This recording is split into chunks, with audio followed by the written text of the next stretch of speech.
Yeah. You go back to last week, and Jim Heuer's all down on this Cardinals team and says, oh, this team's going nowhere. And looky what happened. Here come the old Buccos. Here come the old KC Royals. Next thing you know, 6-game winning streak.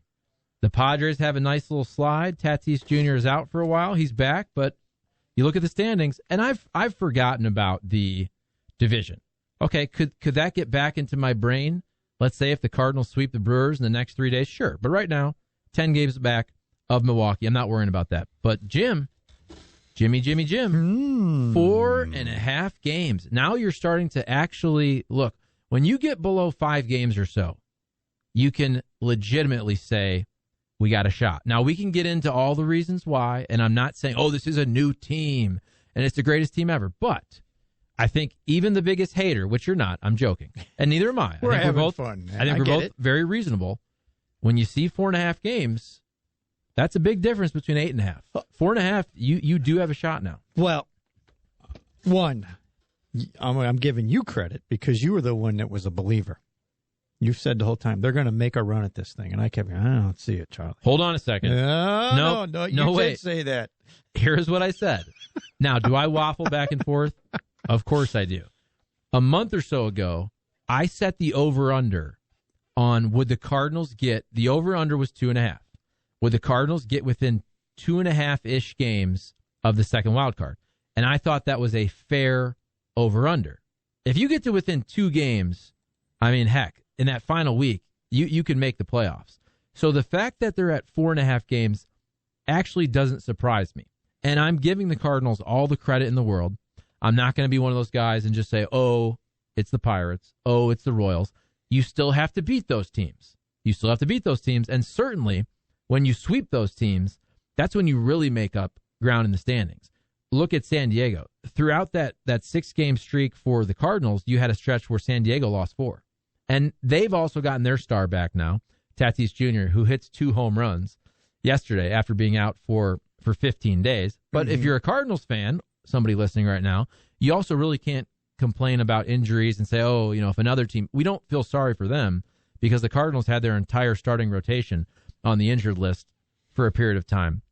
But my greater point is, I do think when the Cardinals were playing really poorly and they were really banged up, still the depth of their low was a couple games below 500? Yes. So when you looked at the August schedule and you saw that the schedule got right, you figured Flaherty's going to come back, and he has.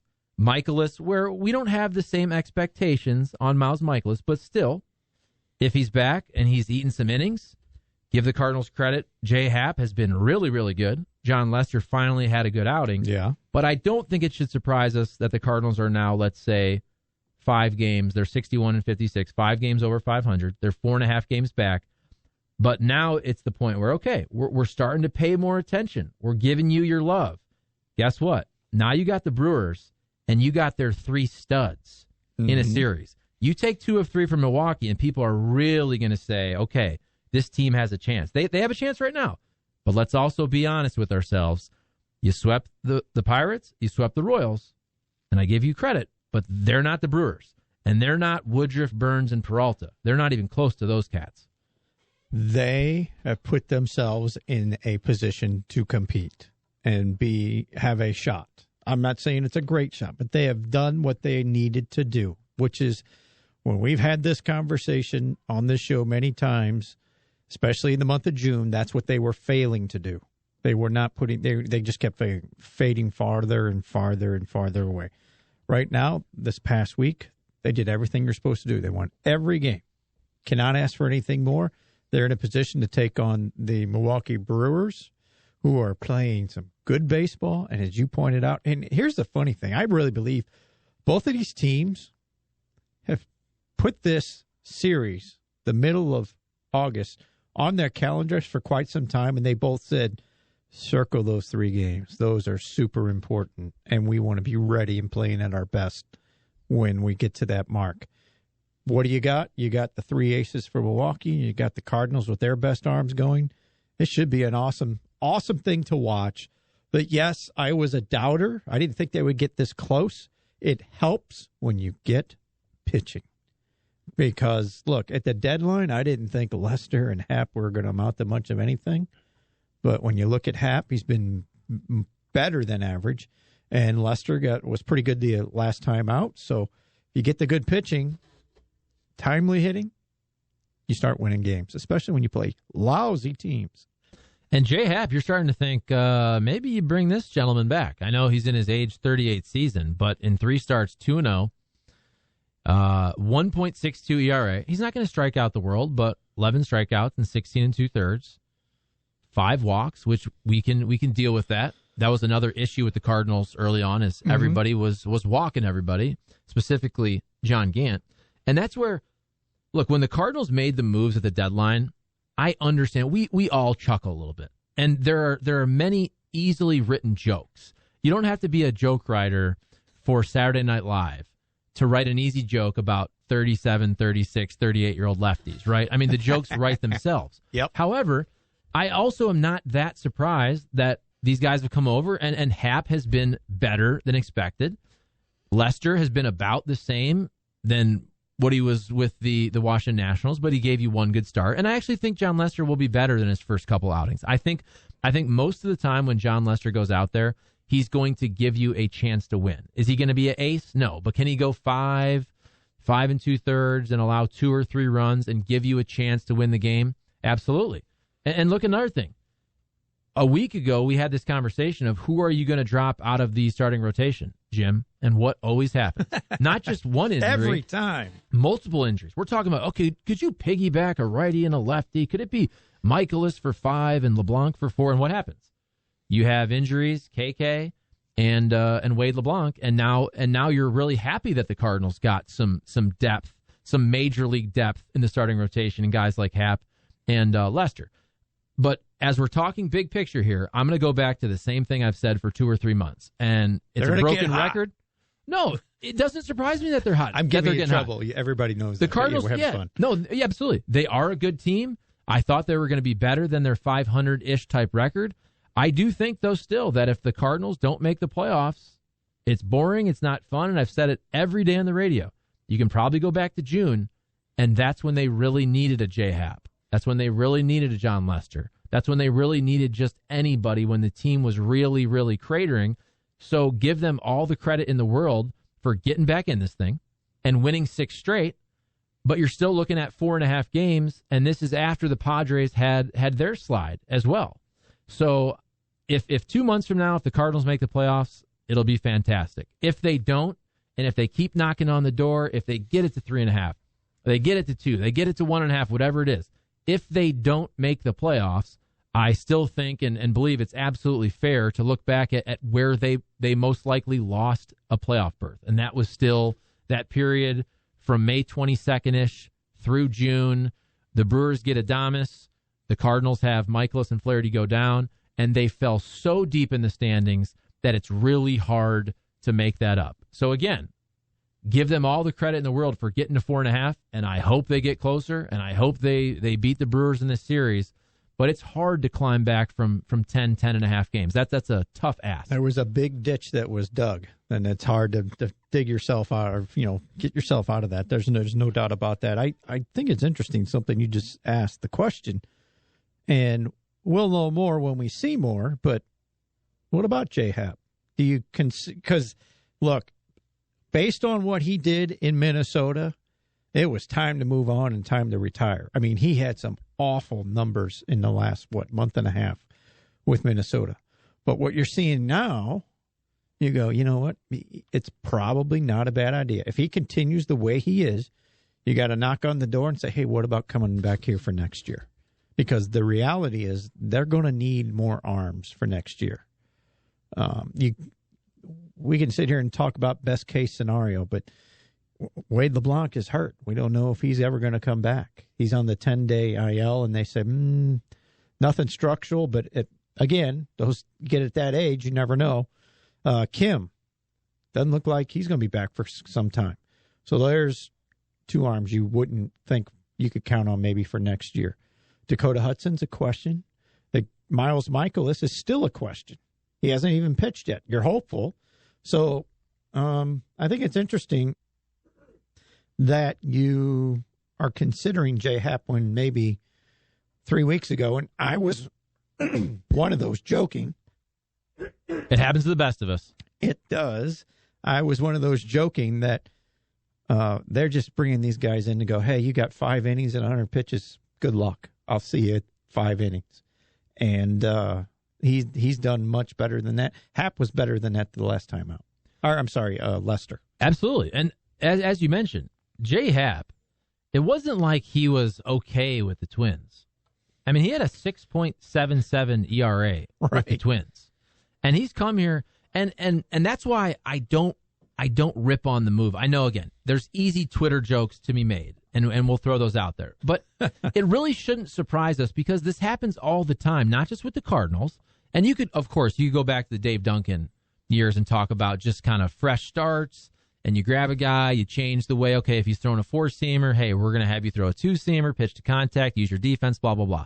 But there's a million examples in sports of just change of scenery for both Lester and Happ. You go from teams that are straight up sellers. Yep. Okay? Mm-hmm. It's not fun. It's not fun when the last month all you're wondering about is you being traded.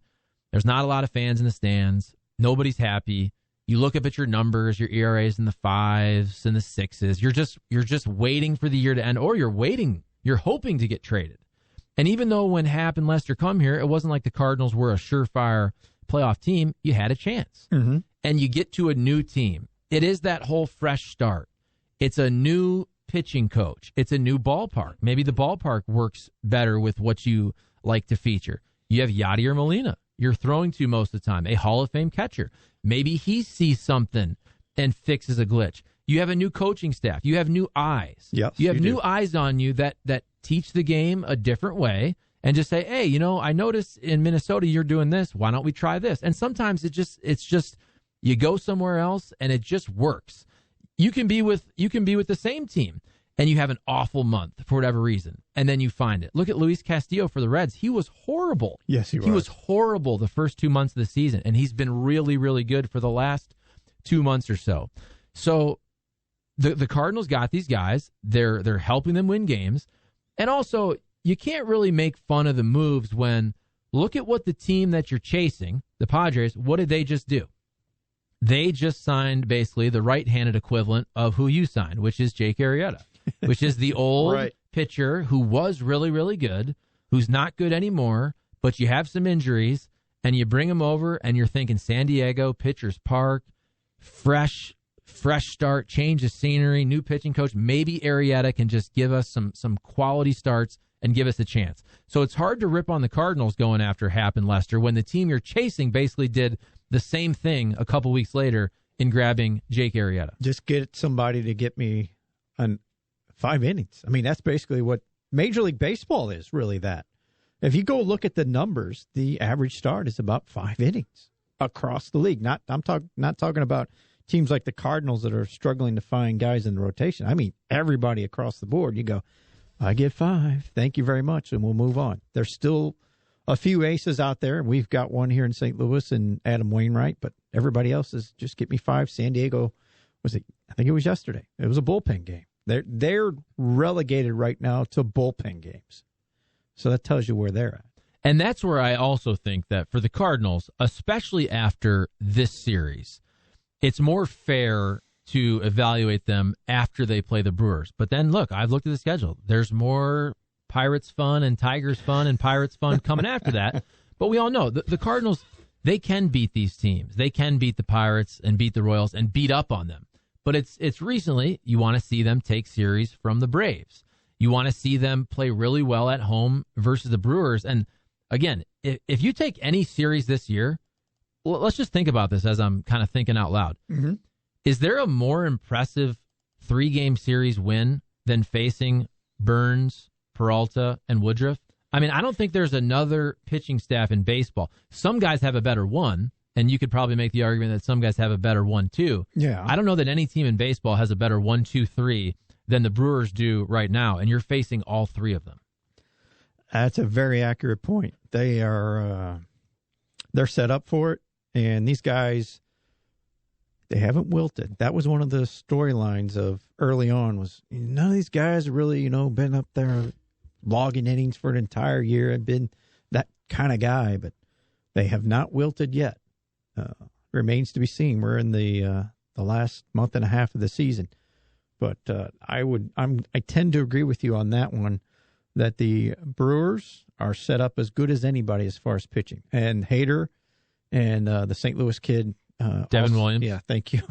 They're good to go in the back end of that bullpen. So watch out. Pitching wins. They're third, by the way, in ERA in baseball. That tells you how good their pitching really is. Behind the Dodgers, the Giants. That says a lot. And the Cardinals, offensively, they're also starting to get some guys going at the same time. And that's why I think the story of this season, there was a lot of focus, and we talked about a lot, on the offense in general, and Jeff Albert for the first, let's say, third or half of the season. You are starting to see some of these guys getting hot at the same time, because we focused a lot on pitching because there was so many pitching injuries with the starting rotation that then also caused some of the issues they were having in the bullpen, which is when you have 12 outs to cover almost every single night. And for a while there, you only had 3 relievers that you really felt good about. They were not giving Mike Schilt easy decisions to make. And that's where every once in a while, look, if you can beat a Royals team, but you beat them 7-2, if you can have a game where you can give 1, 2, or hell, all 3 of your high-end relievers a day off, that's going to win you games down the road when you have an off day. And then if all these guys are super fresh and they could all pitch 2 of the games here and potentially go multiple innings in this Brewers series. But that's where having your offense come together. And you're starting to see, we've waited all year, Goldie and Arenado specifically, could they get hot at the same time and overlap a little bit? And then Tyler O'Neill, you can add him on top of that.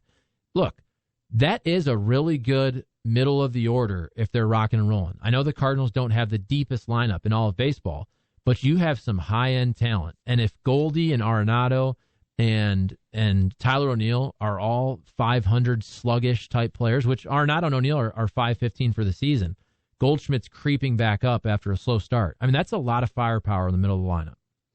So we're going to blow the Brewers out of the water, right? Well, just say it's the Earl Weaver. You need an Earl Weaver game, right? Yeah, you do. You need pitching, defense, and you need a 3-run homer. You need each of those guys to hit a 2-3-run homer and try to beat the Brewers, hopefully 3-1, 3-2 in a couple of these games. Look, you're playing good baseball right now. If you're St. Louis, you're excited. You should be.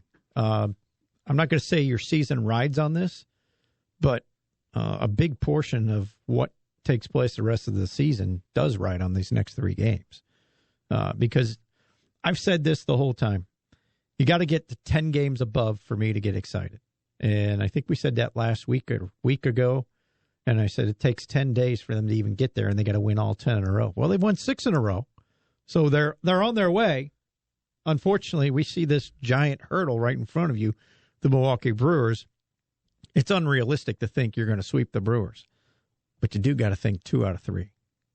That's the reality here. You got to think 2 out of 3, not to catch the Brewers, but to stay in the race for the wild card, because San Diego's wilting. And Cincinnati kind of wavered a little bit. They've cooled off somewhat. The Cardinals are getting right behind them. And that race in the NL East is with, somebody's going to win it, and the other teams are going to be in the wild card. You got to watch out for the 2 that are not. And I don't know if I would say the Padres are wilting. And I only say that because I think, especially on a Monday, if you come back on the radio on a Monday and there's 3 or 4 games that have happened, right, for both teams over the weekend, you can kind of draw a lot because there's a lot of data, as opposed to tomorrow, we're going to come back on the radio and there will be no more baseball games played, right? It'll be the same same conversation from the week before. And what I'm trying to say is I think sometimes we too look at teams in their absolute peaks and absolute valleys. And that is where I do think, even though the Cardinals are playing much better and the Padres did fall off. And look, the Cardinals aren't going to say, yeah, but okay, you didn't have Fernando Tatis Jr. No, they didn't have Jack Flaherty and Miles Michaelis for a huge part of the season. I do think today on a Monday, as we sit here and look at the standings, we do have the Cardinals potentially at the apex of how they're playing with the Padres coming off what was the absolute valley. And so can the Cardinals catch them? Absolutely. But you're catching them on a 6-game winning streak for the Cardinals when they just got right, they got Flaherty back, and they had a break in the schedule. And you did catch the Padres. They had a swoon. Their star player was out for 15 days. He just came back. I think it's also fair to look at it. Like, I don't think the Padres are going to play as poorly as they did the last week, and I don't think the Cardinals are going to play as well. I mean, they're not going to get they're not going to go Royals weeks where they Pirates don't lose games every single right. week. That's all I'm saying. No, do the Cardinals have a chance? That. Absolutely. I appreciate that. Here's something too, and we joked. I've been critical, like, no, this isn't going to happen. So every once in a while, I do like to look at what national people are saying, because sometimes they'll give you a different perspective, because we're so critical sometimes. I mean, let's face it, Paul DeJong hit in a week. Well, he got a home run the other day and, helped them win a game. Yeah, but it's not good enough. I mean, but we're pretty fair. I think we're pretty fair on the show. But on the national side, I've read a lot of stuff this week where they're going, watch out for the Cardinals. Watch out for the Cardinals. I've seen that from a lot of different people this week. Now, maybe they haven't noticed that it's been the Reds or the Pirates, but the fact that they talk about them and they bring up the same thing that you just brought up, they're getting healthy. And sometimes as we look at your own team, you got to realize, yeah, maybe missing those guys is a lot more important than we give credit for, because you want your team just to fill it in and keep going, right? You just fill it in, hey, next man up, and it's not good enough. Well, we're just terrible. Well, some of those guys are significant that they're missing. Look at the Atlanta Braves. Look at the moves that they made at the deadline. I think they've only lost 2 games in the month now. They are rolling. They're in the top of the American League East, and their GM, Alex Anthopoulos, was quoted in an article I read last Friday or Thursday. He said, he was asked about all the moves that he made, and he just said, we needed a lot of guys. And I thought that was refreshing just to hear a GM go, we needed a lot of guys, and we just went out and just started grabbing them. And it's working for them. So, and they didn't go out and necessarily get superstars. No. But they got some pretty dang good major league players. And this was a deadline where you could get some players like that, some guys on 1-year deals that were rentals. Now, I know they went and got Richard Rodriguez. That's another very underrated move, because Richard Rodriguez, who is controllable beyond 2021, was a hell of a closer for the Pirates. And now to have that guy as your setup man going into Will Smith, that really bolsters their bullpen. But yeah, when you mentioned the players that the Braves picked up, and they are in first in the National League East now. They have a 1-game lead over the Phillies, so the Phillies are still battling with the Cardinals. The Phillies are now a half game back of the Cardinals for that second wild card. But clearly, if you're Philadelphia, you're shooting for the division. You're only 1 game back of Atlanta. But the position players that the Braves got, they're all really quality players, but they're not the absolute superstars that have ridiculous salaries. Jock Peterson, Jorge Soler, Adam Duvall. But they're all really, really good. They're good power guys that aren't great average type players and on-base percentage. But all 3 of those guys helped the Braves beat the Cardinals when they were here at Busch Stadium a week or so ago. All 3 of those guys had big hits, big home runs. They crushed the Cardinals. They were the difference. They really were. I mean, Soler, that middle of the order was the difference. All those guys they picked up were the difference in them sweeping the Cardinals. Cardinals should have won 2 out of 3. Just because you got home field and that's what you're supposed to do if you're a good team. They didn't. Part of that reason, because all the guys that the Braves picked up made that difference for them, and they're making that difference now. And look, we'll never overlook the Brewers. But let me tell you, this weekend, okay, if you want a giveaway, how about Saturday, August 21st, Cards hosting them Pirates again. And that night, 30,000 fans ages 16 and older will receive a replica 1985 National League Champions Mystery Player Ring, courtesy of Edward Jones. The individual player rings will celebrate a few of the top players from the 1985 National League Championship team. Tickets still remain at cardinals.com/promotion. So this weekend, they're honoring the 1985 team with the ring. And then how about tomorrow? You got David Freese night coming back. You're going to have some of this 2011 awesome. championship team reunion stuff. You're already seeing that over the weekend. Some of the guys back in town doing some charity events. And that is fun, and it's one of those things where you go, oh, I can't believe it's 10 years. But really, Amen I to can't that. believe it's 10 years. You're right about that. I got to give the Cardinals credit. We talked about how they've had issues getting people into the seats. The team hasn't been winning. The giveaways, man, they've been top notch. I mean, they've worked hard to tell fans, hey, yeah, we might not be winning, but we got some pretty good giveaways. That the promotions have been pretty awesome this year. On the text line, 855-282-8255. Get your text in. What do you think of the Cardinals? Are they legit contenders? Are you optimistic? Are you pessimistic? Give us your thoughts. Give us your takes. Unnamed from the 314 says, we have Waino and Jack going in this series. Reckless optimism. That's where sometimes we do. We focus too much on who they're playing. Right now, the Brewers don't want to face Adam Wainwright or Jack Flaherty. And Flaherty coming back in his first outing, he was able to go deep when he was on a pitch count, right? I'm sure he could have pitched another inning. What was he at? 6 innings, 85-ish pitches. That's great to see. And Waino consistently all year long has been the one guy who he can give you 7. And as the years progress now, and he's pitching well, you almost, with Waino, you're like, okay, the Cardinals may get 7 innings tonight. And that's where if Wainwright and Flaherty can consistently pitch into the 6th and 7th inning, that's where it gets back to the point where you don't just win potentially that night's game, you win the next night's game. And who said that over the weekend? Mike Schilt said that exact thing because Adam Wainwright had his Greg Maddux complete game shutout the other night. That was what, Thursday? Thursday night, right. So he goes 88 pitches, 9 innings. He takes the baseball and he looks at the bullpen and says, boys, take the night off. Everybody's rested. Everybody's ready to go the next day. What happens the next day? Injury. Wade LeBlanc. So he not only does he not go deep, he doesn't go 5. What does he go? 2 innings?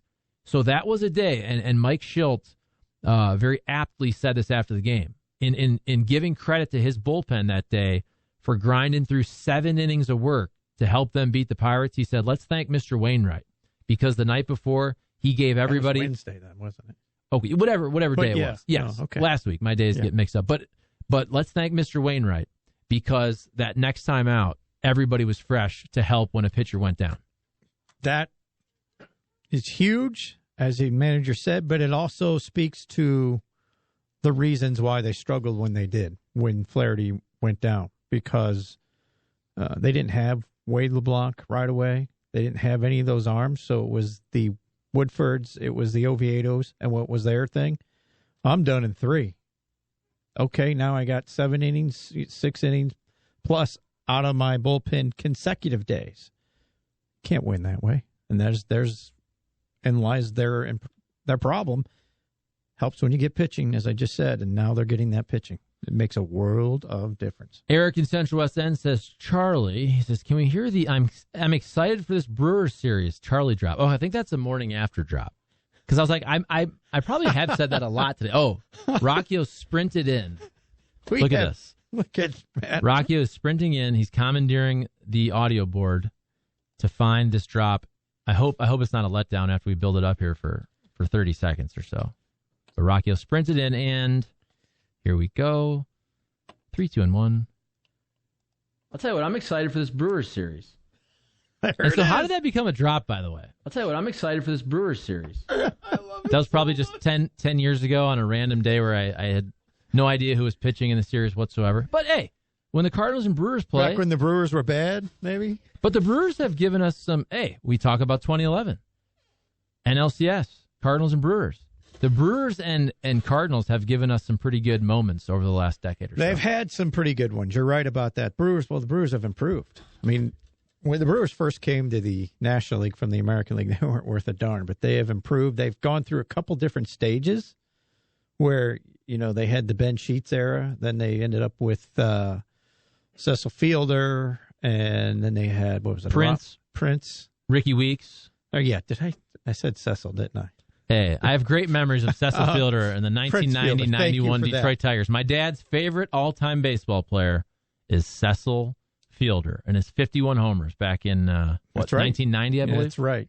Then you had, we had the Ryan Braun era. Remember, they also had what was the third baseman? Aramis Ramirez, who killed the Cardinals. And now you've got this group that's the Craig Counsell era, we'll call it, where he just mixes and matches bullpens with you and finds ways to beat you. Splashback on the text line says, this is our earlier conversation about J-Happ. Sure, bring him back, but he has to be your 7th or 8th starter. You can't just be happy with him in the rotation. See what you did there? Nice. And that's also... There's a lot of truth in that, though. Right. Not that he's going to be your 1 or 2, but he's a 5 or 6 guy because you're going to need him, whether you like that or not. And that's where I liked KK in that role, where I feel like if KK can be a starter, you feel good about KK being your number 5. Do you want him to be your number 2 or 3? No. But you feel really good if he's your number 5. And also, if somebody beats him out in the rotation, he could be a guy that gives you length, a lefty out of the bullpen. And I would say, J-Happ has more starting experience. I'm sure he wouldn't be happy to go to the bullpen, but he could be a guy next year, if it doesn't work out, if he comes back and somebody beats him in the starting rotation, that he could give you bulk innings out of the bullpen. And that's where it brings us back to the conversation of, look, we're right in the middle of a fun playoff push, and I hope the Cardinals are in it and win it right down to the end. But we also discuss what's happening next year. You've already heard about the idea of giving Alex Reyes a shot at the rotation. We're now hearing who else? Jordan Hicks as potentially. Yeah, that one I don't get. I don't see that happening personally, but if he gets a shot, okay, don't we all think Adam Wainwright's coming back for one more year? I think he will. He said, he did a national interview where he said it's going to be this year or one more year. I think if you throw that out one more year, I think he's coming back for one more year. So you got Flaherty. You got Dakota Hudson, but he's coming off Tommy John. Miles Michaelis, what can you really realistically expect, right? I mean, okay, healthy, he's in there, but that has been a huge question mark. We're 2 years removed, and we're just now hoping he pitches Thursday or Wednesday. No, Thursday, sorry. And at that point, you still don't know what you're going to get. You have to reserve judgment on anything on Miles for the next month and a half, because if he can pitch every time out and answer the bell every time, you consider that okay. If he can't, I think you just got to start looking in another direction. And that's where, let's just say best case scenario, and let's assume health, although we can never do that. But next year, ideally, and I'm not going outside the organization yet, ideally, isn't it Flaherty 1, Waino 2? Are we going to put Dakota Hudson 3? Could we say, okay, do you think Alex Reyes will be a starter? So maybe they're 3-4 there. I don't put Reyes in my starting rotation. Now, that's just me. I can still say, yeah, if you want to put him in there, that's fine. I just don't, because I like him where he's at as a closer, and he hasn't shown that he can stop walking guys. He's been really good, but you throw Reyes back as a starter, I think here's what you start the storyline with. Can he get me through 5 innings? Because I don't know if he can. Because I don't know if he can conserve enough pitches to get you through 5. Because then you're going to start a whole nother clock of maturing with him. You go, well, now we got to mature him to be a starter, and that changes everything he's doing. But the fact that we stopped midway through the 3-4 starter, speaking of Alex Reyes and Dakota Hudson, I haven't mentioned Miles Michaelis yet, but with those 3, you have some injury concerns with 2, and you wonder about role with Alex Reyes, as you mentioned, all the injury history prior, plus the fact that you're also removing your all-star closer. But I think the fact that we're stopping in 3 and 4, that probably says, it wouldn't be the worst thing in the world to bring back J-Happ. If he continues to pitch like this J-Happ, yes. And even so, I mean, what would that deal look like? It's going to be a 1 year, $8 million deal? Something can't be that much. Right. Something in that general You've been good 7, for us, 6, but you were 9. really bad for 3/4 of the season, buddy.